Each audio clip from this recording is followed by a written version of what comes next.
Esdras capítulo 3, versículo 8 diz: No segundo mês do segundo ano, depois de chegarem ao templo de Deus em Jerusalém, Zorobabel, filho de Sealtiel, Jesua, filho de Josadaque, e o restante dos seus irmãos, os sacerdotes, os levitas e todos os que tinham voltado do cativeiro para Jerusalém, começaram o trabalho designando levitas de 20 anos para cima para supervisionarem a construção do templo do Senhor.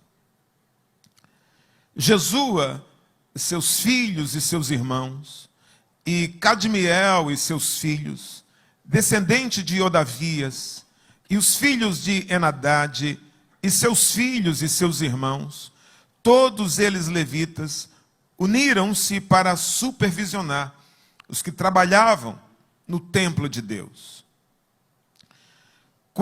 Versículo 10, quando os construtores lançaram os alicerces do templo do Senhor, os sacerdotes, com suas vestes e suas trombetas, e os levitas, filhos de Asaf, com símbolos, tomaram seus lugares para louvar ao Senhor, conforme prescrito por Davi, rei de Israel. Com louvor e ações de graças, cantaram responsivamente: Ele é bom, seu amor a Israel dura para sempre.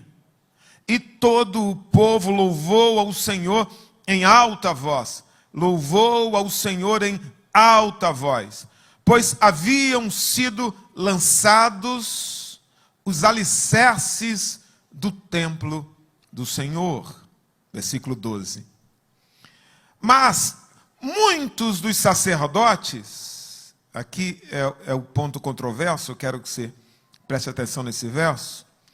Mas muitos dos sacerdotes, dos levitas e dos líderes de família mais velhos, que tinham visto o antigo templo, choraram em voz alta quando viram o lançamento dos alicerces desse templo.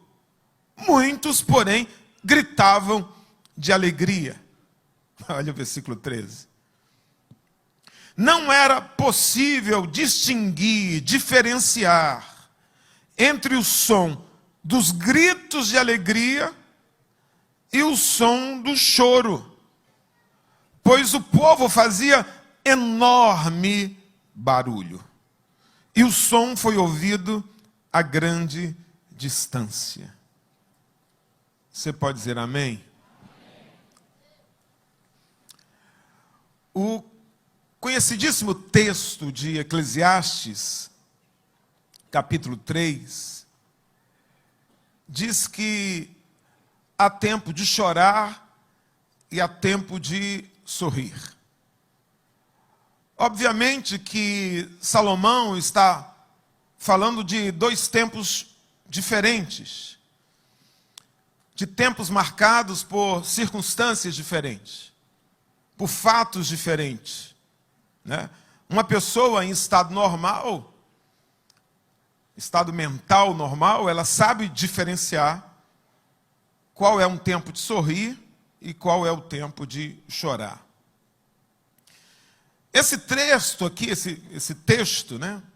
Porém, ele mostra que nem sempre essa diferenciação é tão simples, ela é tão clara, né? Eu não estou falando de tempos extremos, né? Como quando você é demitido de um emprego, quando você recebe um diagnóstico de uma enfermidade, quando a família está sendo atacada, um dos membros. Claro, nesses momentos extremos e pontuais da vida, não precisa nem ser um dia mau, uma catástrofe, mas um problema acentuado. Claro, a gente sabe, esse é um tempo de chorar. Assim como há extremos de alegria, quando você é promovido, quando você recebe um aumento de salário, quando você é curado, você supera uma enfermidade, quando casa um filho, quando casa uma filha, fatos da vida assim, que você sabe, esses são tempos de sorrir. Eu não estou falando de extremos da vida. Nesses extremos é fácil sorrir e é natural chorar. Eu estou falando do recheio, estou falando do meio. Estou falando da vida que transcorre na sua normalidade, das coisas que acontecem no dia a dia, né? Daqueles acontecimentos que são programados ou não, mas são naturais da vida. E chorar ou sorrir pode dividir as pessoas que estejam vivendo aquele mesmo fato, que estejam experienciando aqueles mesmos acontecimentos. O texto que lemos mostra isso muito bem. O povo estava reunido num lugar, era o mesmo povo, eles tinham passado pelas mesmas experiências recentes, estavam olhando para um mesmo evento, mas parte desse povo estava chorando e parte desse povo estava se alegrando. Veja, os fatos e as circunstâncias são os mesmos. São os mesmos. Mesmíssimos para todos eles aqui, né? Não importa quem chorava ou quem sorria aqui, eles estavam vivendo o mesmo momento. Se a chuva fosse uma catástrofe ou fosse uma bênção, tinha caído sobre todos. Se aquilo fosse um mal ou fosse um bem, não importa. Todos estavam vivendo o mesmo tempo. As circunstâncias eram as mesmas. Para entender melhor esse momento aqui da história de Israel, a gente precisa voltar um pouquinho na história. Cerca de 50 anos antes. Quando depois de 2 vezes Nabucodonosor invadir Jerusalém, ele invade pela 3ª vez, e dessa vez, quando ele invade Jerusalém, ele leva cativo todos os homens em idade produtiva, deixa ali um remanescente doente, envelhecido, pobre, mas arrasa a cidade. Ele não apenas leva cativo o restante da população, ele arrasa a cidade, ele destrói o templo, e ele leva aqueles objetos do templo para a Babilônia. Nesse momento, eles estão voltando para Jerusalém. Aqui é a primeira leva. Como eles são levados em 3 levas, eles voltam também em 3 levas. Aqui é a primeira leva. E é uma pequena parte do povo. Uma pequena parte mesmo. E eles estão apequenados pelas circunstâncias. Militarmente, emocionalmente. Eram tempos difíceis esses tempos aqui. Eles estavam tentando reconstruir depois de 50 anos longe, depois da 3ª leva, que o cativeiro começa ainda na 1ª leva, quando Daniel, a aristocracia é levada. Eles estão tentando reconstruir a vida em meio aos escombros. Um pequeno remanescente, um pequeno grupo de judeus. Quando eles estavam na Babilônia, o Salmo 137 diz que eles levavam as suas harpas e penduravam nos salgueiros. Você deve ter lido esse texto, é provável. Que eles, quando iam para o campo de trabalho lá na Babilônia, eles levavam instrumentos musicais, mas eles não tocavam. Eles penduravam nos salgueiros. E claro, quando os babilônios viam aquilo, os babilônios diziam assim: poxa, vocês são músicos, né? Vocês podiam cantar uma canção, vocês podiam tocar uma canção para a gente. E eles não eram capazes de cantar. Eles não tinham força moral, emocional, espiritual para cantar uma canção. Mas como é que nós vamos cantar longe da nossa terra? Como é que nós vamos cantar longe de Jerusalém? Estamos em terra estranha, somos cativos aqui. Então, eles viveram muito tempo sem cantar, sem celebrar. Quando eles voltam, o Salmo 126 diz que Eles estavam como os que sonham. Sabe, quando você está vivendo um momento tão bom que você diz para alguém assim, me belisca, que isso não parece realidade. Eles estavam em êxtase. Eles estavam extremamente felizes, a tal ponto que as pessoas viam a felicidade, estava estampado no rosto deles a felicidade, e eles diziam assim, grandes coisas fez o Senhor por nós, por isso estamos alegres. Nesse texto aqui de Esdras 3, que nós lemos, havia se passado 2 anos, desde que eles deixaram o cativeiro e eles chegaram à amada Jerusalém. Eles estão na terra que eles amavam, que eles criam que Deus morava ali em Jerusalém, que ali era o santo monte, a casa de Deus, por isso que Daniel orava com a janela voltada para Jerusalém. Eles tinham um apego emocional, espiritual muito grande àquele lugar, né? Por isso que até nos dias de Jesus, a samaritana está discutindo com ele onde tem que adorar, porque era ali que os judeus criam que era a casa, a morada de Deus, um lugar especial. E eles estão ali, no lugar do templo, lançando os fundamentos do novo templo. Pobres, enfraquecidos, diminuídos, mas eles estão ali, lançando os fundamentos do templo, do novo templo, que houvera sido destruído por Nabucodonosor. Mas veja, eles agora estão confusos, porque uma parte chora e uma parte se alegra. Então veja que nem sempre é simples discernir entre o choro e a alegria. Isso pode ser algo muito complexo para o ser humano. Eles se prepararam para esse momento. O contexto vai dizer isso. Durante 7 meses, eles estão reunindo os recursos. Provavelmente os sacerdotes estão preparando as suas vestes novas. Estão preparando a indumentária. Estão polindo os instrumentos, estão preparando tudo. E chega o grande dia, o dia do lançamento da pedra fundamental, eu não sei como eles chamavam, mas eles estão ali se preparando para lançar os alicerces, para começar a obra, né? E era um dia de festa. Os sacerdotes colocaram suas vestes festivas, os levitas prepararam seus instrumentos, o povo foi congregado naquele lugar, e era um momento para ser vivido com alegria.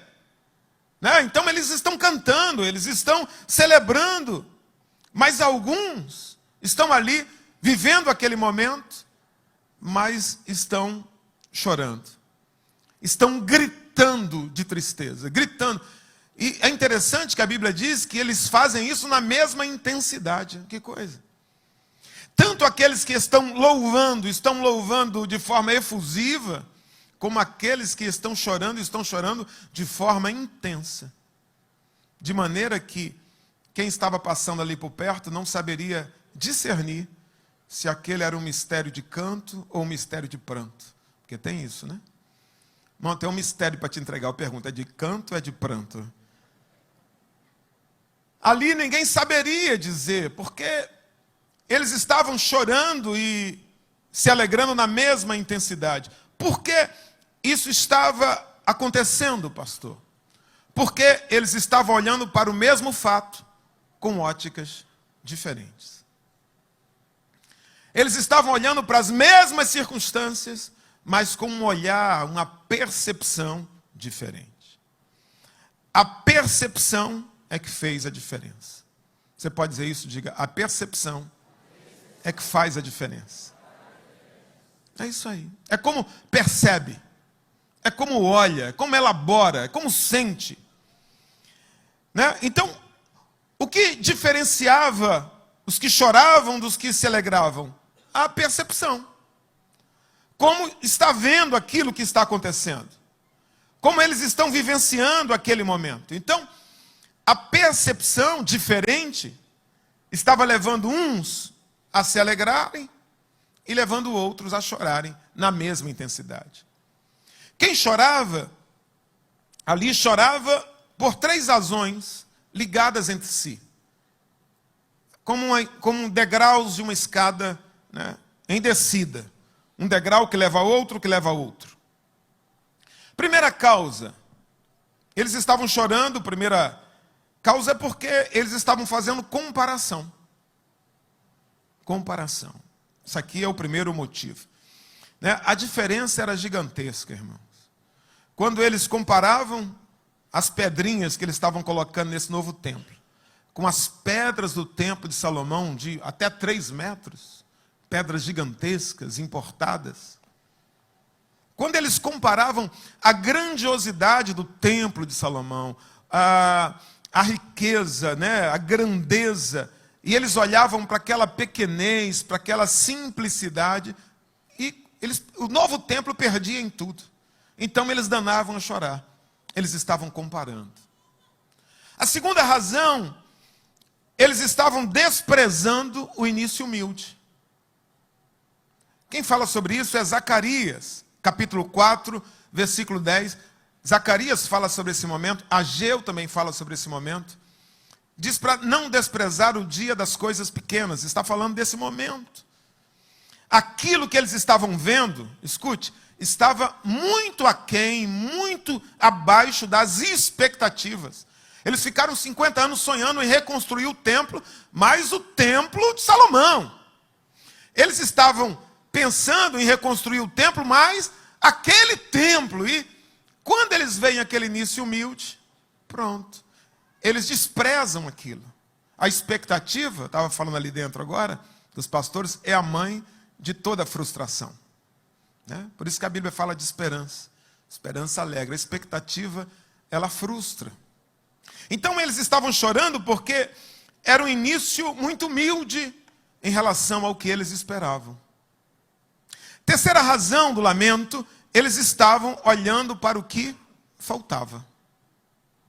E faltava coisa beça, irmão. Faltava muita coisa. Faltava o ouro, faltava prata, faltava todo aquele aparato, né, de cortinas, de utensílios, de objetos caríssimos, mas, principalmente, faltava a arca do concerto, faltava o propiciatório. Estou falando, talvez fizessem uma outra arca, mas aquela arca original, a arca, sabe, que tinha lá o cajado de Arão, que tinha o pote de maná, né, que tinha as tábuas escritas por Deus, isso aí já não estava nesse templo, nunca mais voltou. Então, a comparação levava à desvalorização do que eles estavam vendo. E isso levava ao sentimento de falta. E isso tudo os fazia chorar. Essas 3 razões. Como outros podiam se alegrar? Olhando a mesma coisa, por 3 razões também, ligadas entre si. Como 3 degraus, só que agora de subida. Primeira, eles não estavam fazendo comparação com nada. Eles não estavam fazendo comparação. Eles estavam simplesmente olhando o que agora era a realidade e não estavam olhando para o que um dia foi. Eles estavam olhando para o que tinham e não para o que tiveram. Então, eles estavam felizes, porque não eram carros com farol voltado para trás. Eles eram um carro com farol voltado para frente. Então eles estavam iluminando o presente, o que estava acontecendo. E aquilo que estava acontecendo, na ótica deles, era algo legal. Eles não faziam comparação com nada, sem comparações. Então eles eram capazes de se alegrar. Segundo motivo, em segundo lugar, eles estavam vendo o início humilde como algo bom. Era algo bom para eles. Cara, isso aqui está melhor do que na Babilônia. Lá a gente levava as harpas, a gente pendurava no salgueiro. Na Babilônia não tinha música, na Babilônia não tinha festa. Agora eu estou aqui com os levitas, com os sacerdotes, tocando. Mas e aí, se é só o alicerce, eu vou dar lugar, porque aqui pelo menos tem festa. Está melhor do que era. Então, eles estão vendo aquele início como algo bom. Não estavam a fim de chorar as pitangas. Eles estavam se alegrando pelo alicerce e aquilo era melhor do que eles jamais tiveram na vida. Era algo bom. Terceira razão, por que eles estão se alegrando, pastor? Porque eles estavam olhando com esperança para o futuro. O templo estava só começando a ser construído. Mas olha o que eles estavam cantando responsivamente, como diz a Bíblia. Ele é bom, seu amor a Israel dura para sempre. Eles estão dizendo, Deus é bom. A gente não vale nada, sabe? Mas Deus é bom, isso aqui é melhor do que nós merecemos. Sabe, a sua bondade, o seu amor, a sua graça dura para sempre. Significa que virão coisas melhores, estão vindo coisas novas. Eles estão olhando para o futuro, estão olhando com esperança, porque isso aqui se chama esperança. Eles estavam vivendo as mesmas circunstâncias, mas a percepção fazia toda a diferença. Como aquilo estava sendo elaborado, como aquilo estava entrando dentro deles e como eles estavam percebendo aquilo. Um texto que o pastor sempre usa aqui, Mateus 6, 23, Jesus diz assim: se teus olhos forem maus, o teu corpo será tenebroso. Se a luz que em ti há são trevas, quão grandes serão tais trevas? O que é isso, pastor? Percepção. Como você enxerga. Como você vê, isso pode iluminar você ou pode escurecer você. Salomão diz em Provérbios 23, 7, ele diz assim: porque como imaginou na sua alma, assim é. Como o cara se vê, como ele olha para si, então ele vai ser. Se ele se vê derrotado, será um derrotado. Se ele se vê incapaz, incapaz será. Se ele se vê vencedor, será um vencedor. Como se vê? O que é isso, pastor? Percepção. As circunstâncias eram as mesmas, mas a percepção estava fazendo toda a diferença. A percepção. A gente pode passar problemas e todos nós passamos. E tem pessoas que estão passando problemas muito mais intensos, mas a maneira que ela percebe isso, a maneira que ela elabora isso, torna aquilo mais leve. Alguém pode estar passando por um problema muito menor, mas a maneira que ela enxerga aquilo torna aquilo muito mais pesado. Tem uma música do André e Felipe, eu não vou cantar, se eu pudesse eu cantaria, de verdade. Diz assim: pare de sofrer, pare de chorar, que a vitória vai chegar. Eles são lá do sul, né? Eles cantam aquela música quando se ouve, dá vontade de fazer assim. Pare de sofrer, pare de chorar, que a vitória vai chegar. O que esses caras estão dizendo? A vitória não chegou ainda. Você está no meio da luta. Você está no meio da prova. Mas, cara, para de sofrer. Para de chorar. Por quê? Porque está chegando. Está chegando a vitória. Está por aí. Como é possível, pastor? Cara, só para de sofrer. Para de chorar. A vitória está chegando. Muito bem. Tem uma outra música também do meu amigo. Gosto muito dele, né? Matos Nascimento. Que ele canta assim: quer vitória? Vai chorando, geme e chora. Meu irmão, a vitória está chegando. Enquanto ela não chega, vai chorando, vai gemendo, vai sentindo a dor que está chegando, meu irmão. Vai chorando, vai chorando. Tem alguma música errada aqui? Não, pastor. Tem não.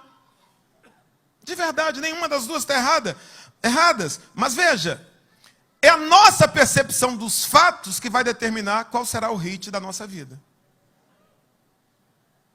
Algumas vão passar a música, sim, vão passar a luta, né? Vou cantar, porque a vitória está chegando. Outros vão dizer, não, eu vou gemendo, eu vou chorando enquanto a vitória não chega. Qual é o hit da sua vida? Como esse hit é determinado? A partir da sua percepção. A pergunta mais importante a se fazer nesse momento, porque os fatos, as circunstâncias são os mesmos, é a percepção que faz a diferença. Agora, o que é que muda a percepção? Essa é a pergunta. O que altera a minha percepção? Aí precisamos voltar ao texto de Esdras, capítulo 3, versículo 12.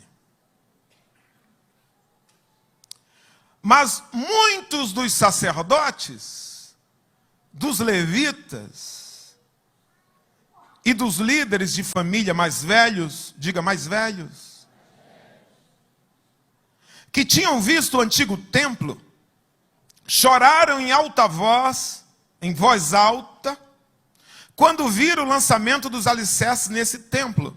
Muitos, porém, ou seja, aqueles que não eram os mais velhos, gritavam de alegria. O que é que estava mudando a percepção? O que é que estava alterando a percepção? A idade. A idade. Por quê? Porque os mais velhos faziam comparação. Eles devem ter visto, provavelmente, o templo de Salomão quando meninos. Os mais novos não viram isso. Os mais velhos, então, eles estavam desprezando aquele início humilde, porque a partir dessa comparação, eles desprezavam o alicerce que estava sendo lançado. Eles eram mais velhos, então eles estavam dando falta daquele luxo, estavam dando falta daquela grandiosidade, mas os mais jovens não. Os mais jovens estavam só vivendo o momento. Os mais jovens não estavam fazendo comparação, não estavam dando falta de nada, e estavam olhando para tudo aquilo com alegria e com esperança. A aplicação aqui é muito fácil. Com que mente eu vou enxergar a minha realidade? Com uma mente velha ou com uma mente jovem, com uma mente renovada? É isso que vai determinar como eu vou perceber os fatos. Mente velha é mente que vive fazendo comparações. É mente que não é capaz de se alegrar com as pequenas coisas, com coisas simples. Mente que só olha para a falta. Isso é mente velha. O que é mente jovem ou mente renovada? É mente que não faz comparações entre presente e passado. É mente capaz de se alegrar com pequenas coisas e mente que olha com esperança para o futuro. É isso aqui. E sinceramente, irmãos, isso tem a ver com a idade cronológica? Não. Obrigado. O colega aqui disse, não, não tem. Você vai encontrar pessoas com 30 anos com mente de quem tem 100 anos. E você vai encontrar gente com 70 anos com mente de jovem. É mente. E é essa mente renovada que altera a sua percepção dos fatos. Quando eu pergunto, por exemplo, português tem isso? Qual a idade de alguém? Né? Perguntar a um homem jovem, que na frente está difícil. Vinícius. Qual a sua idade, Vinícius? Quantos anos você tem, Vinícius? Vinícius falou que tem 34 anos. Em português, a gente pergunta assim. Sté diria que em inglês é diferente. Né? Em inglês, você perguntaria how old are you? Né? How old are you? Quão velho você é? Né? Quão velho você é? Em português, não. Em português, a gente pergunta quantos anos você tem. E a gente diz 35, eu diria 50 anos. Mas, na verdade, eu não tenho 50 anos. Nem você, Vinícius. Você, espero que tenha 35. Na verdade, eu tive 50 anos. Eu não sei quantos anos eu tenho. Esse é um olhar que essa maneira de dizer a idade é uma forma de olhar para o passado que eu tenho. Eu só tenho o presente, só tenho esse momento. Tem pessoas aqui entre nós que têm 1 ano. Tem gente que tem 5 anos. Tem gente que tem 30 anos. Nós não sabemos. Ninguém sabe quantos anos tem. Quantos anos nós não sabemos. Então, como eu encaro o que eu tenho pela frente? Com que esperança? Quanta vida? Quão jovem eu sou? Tem muito a ver com uma relação com aquilo que está diante de mim, como eu enxergo o futuro. Tem gente com 35 anos, que às vezes entra no gabinete e fala assim, pastor, eu era noivo. O noivado acabou. Quanto tempo? 10 anos, pastor. Ela me deixou no altar, pastor. Me deixou no altar. Como eu vou ser feliz agora, pastor? Como é que eu posso ser feliz? Deixando ela também, cara. sei lá, enxerga como um livramento, né? Deus tem uma princesa nova para você. Deus é um Deus de coisas novas, cara. Ah, pastor, o cara tem 40 anos, era um empresário, e falou, pastor, mente de velho. Ah, pastor, como eu me lembro, a época das vacas gordas, pastor, estava nadando de braçada. Estava bem, mas depois que o Collor prendeu o dinheiro na poupança, pastor. É isso, o cara está assim, olhando. Como era boa a igreja dos meus avós, pastor. Era uma igreja, todo mundo, mulher de um lado, homem de outro, pastor, e cantava hino da harpa. Era uma coisa linda, e não tinha pecado não tinha fofoca não. Era legal, né?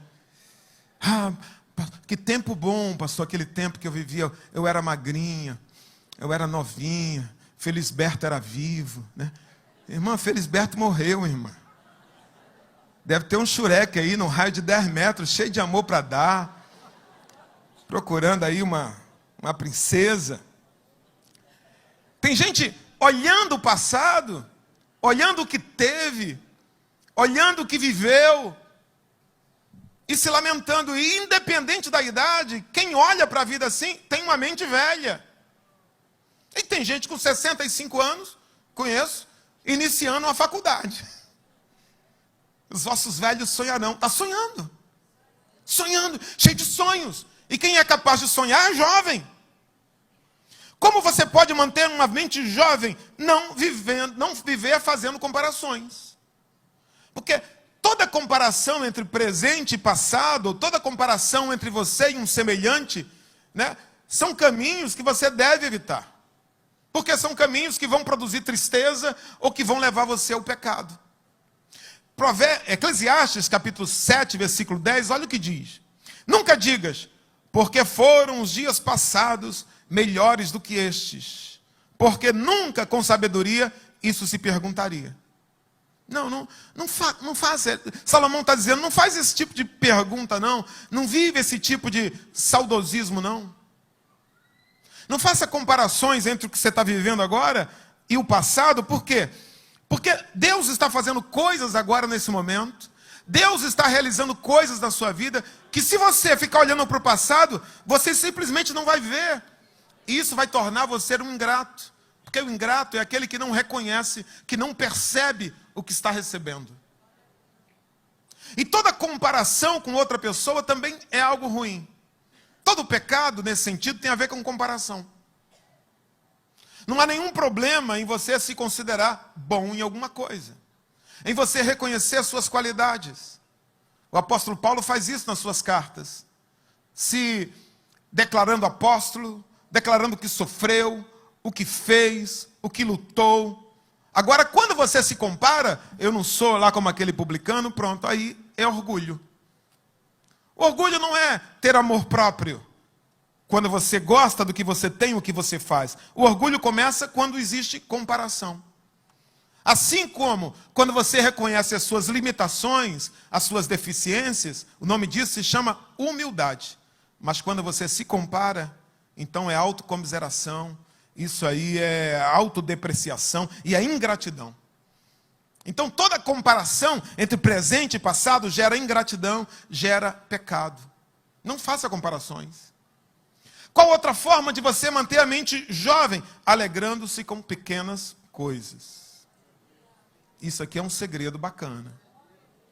Toda manhã que você acordar e você respirar, ver, ouvir, alegre-se por isso. 110 mil pessoas morreram naquela noite. Você está vivo? Você está viva? As misericórdias de Deus se renovam. Toda vez que você entrar no templo, houve um plano traçado no inferno. Satanás mandou anjos para impedir, demônios, né? Anjos malignos, para impedir, para destruir tua vida, para te matar, para o carro bater, e você entrou aqui. Quando você entrou aqui, meu irmão, entre com brados de júbilo, entre com brados de vitória. Algo de Deus está começando na sua vida. Se alegre com coisas assim. Sabe? Eu fiquei 1 ano e meio com meu pai enfermo numa cama. E eu olhava para aquilo e eu me via muito no meu pai. Depois de 1 ano e meio, eu acordava assim de manhã, assustado. E olhava para mim e eu via que eu não tinha nada furado, que eu não estava ligado a nenhuma máquina. E eu olhava a janela, o sol, pronto, eu me alegrava já com aquilo. Não precisa nem estar com dinheiro, me alegrava com aquilo. Tinha fome, pronto, eu me alegrava com ter fome. E ter comida, e ter companhia, pronto, isso é maravilhoso. Porque você ter comida e não ter fome é horrível. Ou ter fome e não ter comida é ruim. Ou ter comida, ter fome e não ter ninguém com quem compartilhar. Eu tinha as três coisas. Estou feliz. Agora, se você precisa de roupas caras, caríssimas, para se alegrar, se você precisa de um prato sofisticado, num lugar requintado, então para isso saciar a tua alma, se você precisa de uma mansão, de um carrão, para ostentar que você é uma pessoa importante e feliz, aí meu filho, tu está frito. Então você é um sério candidato a viver uma vida de lamentos. Porque a felicidade não está nisso, a felicidade normalmente você vai encontrar em pequenas coisas. Alegre-se pelas misericórdias de hoje. Não murmure do maná, esquece a cebola, porque lá no Egito tinha cebola, esquece cebola, irmão. Esquece o negócio de melão. Deus tem uma terra boa, uma terra larga. Deus tem coisas novas para a tua vida. Deus tem uma graça para você nesse deserto. Olha para a nuvem, olha para a coluna de fogo, olha para a misericórdia de Deus sendo derramada todo dia, cada manhã. Daí se não tem cebola, irmão, daí se não tem melão, Deus tem sustentado você, Deus tem sido bom, e a sua misericórdia, o seu amor, a sua bondade dura para sempre.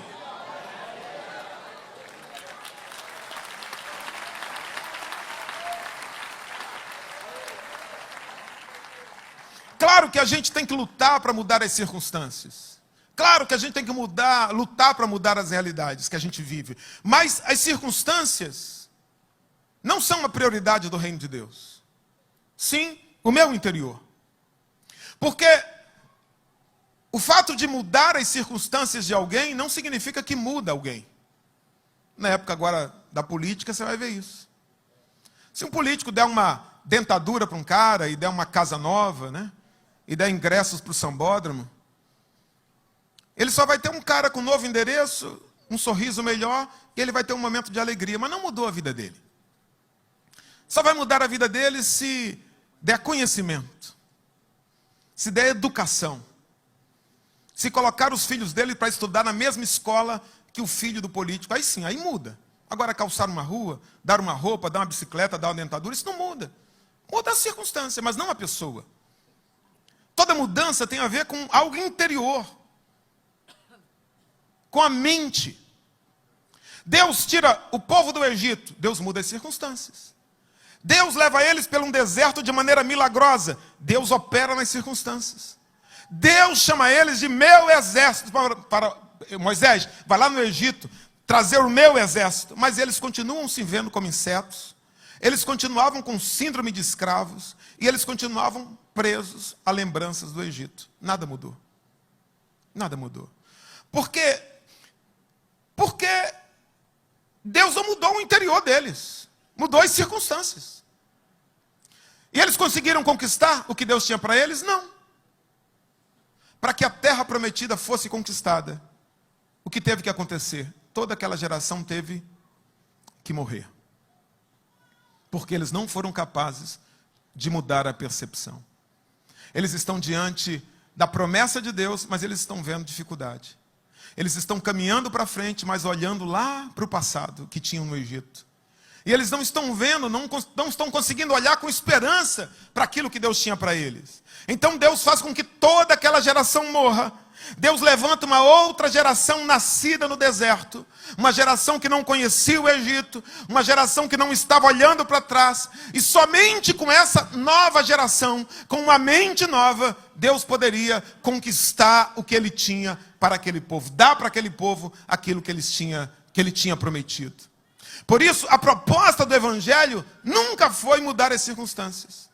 A proposta de Cristo foi nascer de novo. Você tem que nascer de novo. Uma nova mente, um novo coração, um novo nome, uma nova família, uma nova proposta. Nascer de novo, uma nova identidade. Isso muda a percepção de tudo. Romanos 14, 7, olha o que diz Paulo. Porque o reino de Deus não é comida nem bebida. Ou seja, o reino de Deus não são circunstâncias exteriores. Porque não adianta mudar as circunstâncias se a percepção é a mesma. Ele diz, o reino de Deus é justiça, paz, alegria no Espírito Santo. Ou seja, é algo que acontece dentro de você. Paz, alegria, justiça, é isso que muda a percepção da vida. Romanos capítulo 12, olha o que Paulo diz. Não se amoldem ao padrão deste mundo, mas transformem-se pela renovação da sua mente. É aqui. Transformem-se pela renovação da sua mente, para que sejam capazes de experimentar e comprovar a boa, agradável e perfeita vontade de Deus. Ou seja, só pode entrar na promessa, só pode desfrutar da vontade boa, agradável de Deus, aliás, só pode perceber essa vontade boa, agradável, quem tem a mente renovada. Quem tem a mente renovada pode estar vivendo no deserto, pode não ter alcançado ainda todo o propósito, os alicerces podem ter acabado de ter sido lançados, mas se a minha mente estiver renovada, eu sou capaz de me alegrar por isso. Eu posso entender que aquele momento é bom, é agradável e perfeito, porque aquilo é a vontade de Deus para a minha vida. Mas para eu ter essa percepção, não são as circunstâncias que têm que ser mudadas, é a minha mente, porque é aqui que eu percebo. E o que é ter mente renovada? É receber a mente de Cristo e pensar como o céu pensa. Isso é ter a mente renovada.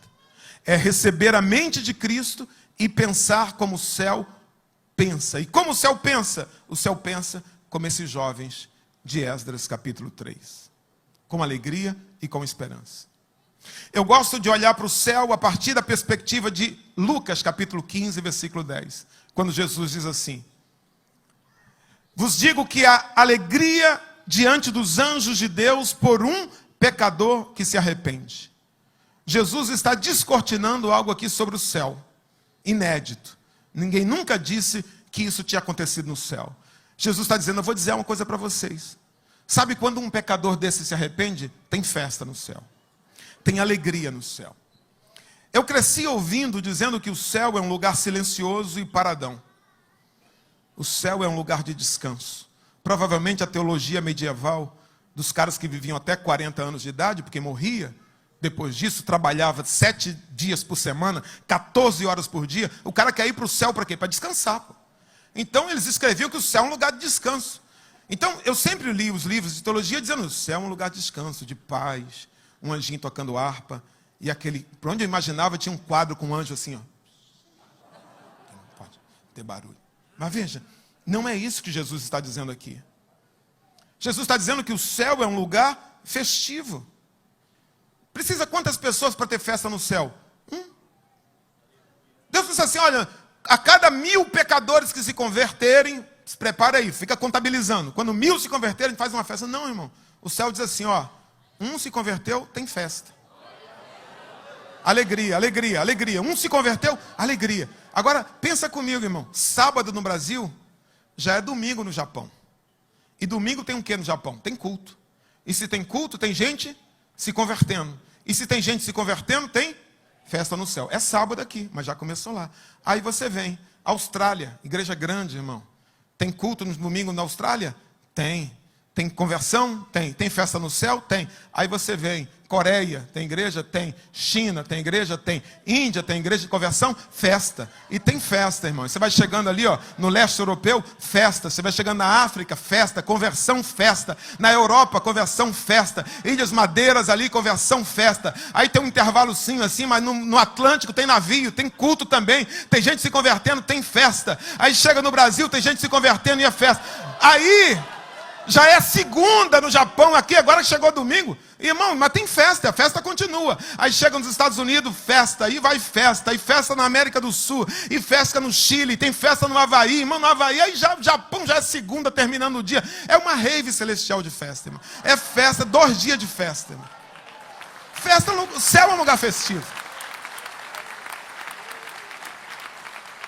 Agora, olha o que eu aprendo. Primeiro, o céu está se alegrando com uma pequena conquista. Uma vida. Sabe? O céu não precisa ser um figurão, não precisa ser alguém importante. Qualquer pecador Se arrependeu? Festa no céu. O céu olha para o que está dando certo. Tem um monte de problema na terra. Deus olha para um que está se convertendo e fala, festa. Ali tem crise, ali tem catástrofe, ali alguém se converteu, festa. O céu olha para o que está dando certo e ele se alegra. Terceira, o céu não espera a conclusão de tudo para se alegrar. Um dia vai ter uma festa no céu quando toda a igreja chegar lá. Mas Deus não espera a conclusão do seu projeto. A cada conquista, a cada vida, Deus diz festa, festa, festa, festa. Mente renovada é ter a mente de Cristo e pensar como o céu pensa. O mundo é marcado por crise, mas o céu está olhando para o que está dando certo. A vontade de Deus é que todos se salvem, mas o céu se alegra durante o processo. Um dia haverá uma festa no céu, mas Deus não espera a conclusão do seu projeto. Deus se alegra em cada etapa. Conclusão, estou concluindo. O livro de Ageu fala sobre este mesmo momento, esse mesmo tempo. Qual a diferença entre o livro de Ageu e o livro de Esdras? Ageu fala a partir da perspectiva de Deus, a partir da ótica do céu. Deus agora está olhando para este mesmo momento. Ageu capítulo 2, versículo 3. Deus está falando sobre esse momento. Deus diz assim: quem há entre vós que tendo ficado, viu esta casa na sua primeira glória? Deus está falando para os velhos. Vocês que viram lá o templo de Salomão. E como vedes agora, olha o que Deus está falando. Não é esta como nada diante dos vossos olhos, comparada com aquela. Deus está dizendo, tá bom, eu concordo com vocês. Tá bom. Vocês estão olhando para essa? Isso não é nada, não é isso? É assim que vocês estão olhando para este novo templo. Ele não é nada diante do templo de Salomão. Mas olha o que Deus vai dizer no 4. Deus continua falando. Ora, pois, esforça-te, Zorobabel, diz o Senhor. Deus está falando ao líder da nação. Esforça-te, Josué, Deus diz ao sacerdote, filho de Josadaque, sumo sacerdote. Esforça-te, todo o povo da terra, Deus diz a todo o povo, trabalhai, porque eu sou convosco, diz o Senhor dos exércitos. Olha o que Deus está dizendo para aquele povo. Eu sei que vocês estão dizendo que isso é muito humilde. Eu sei que vocês estão dizendo que isso não é nada. Eu só preciso de vocês duas coisas. Que vocês trabalhem e que vocês se esforcem. Que vocês deem o melhor de vocês. Que vocês lutem. Que vocês não desistam. Porque eu estou com vocês.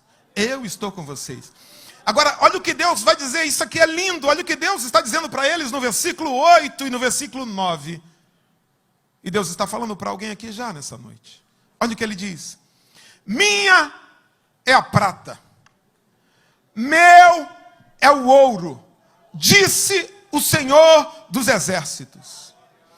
A glória desta última casa será maior do que a da primeira, diz o Senhor dos exércitos, e neste lugar darei a paz, diz o Senhor dos exércitos.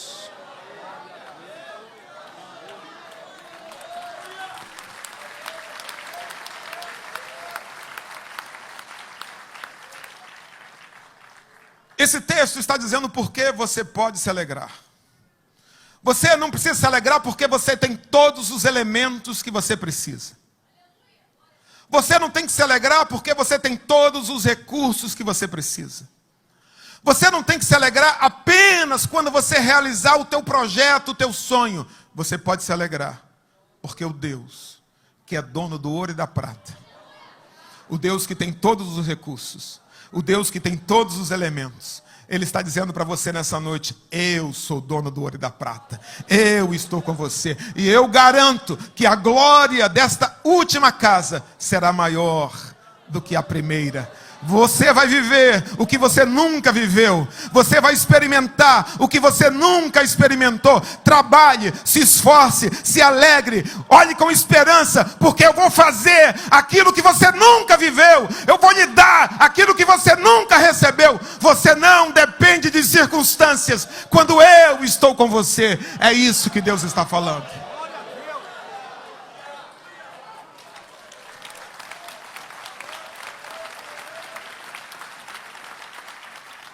Você pode dar um glória a Deus?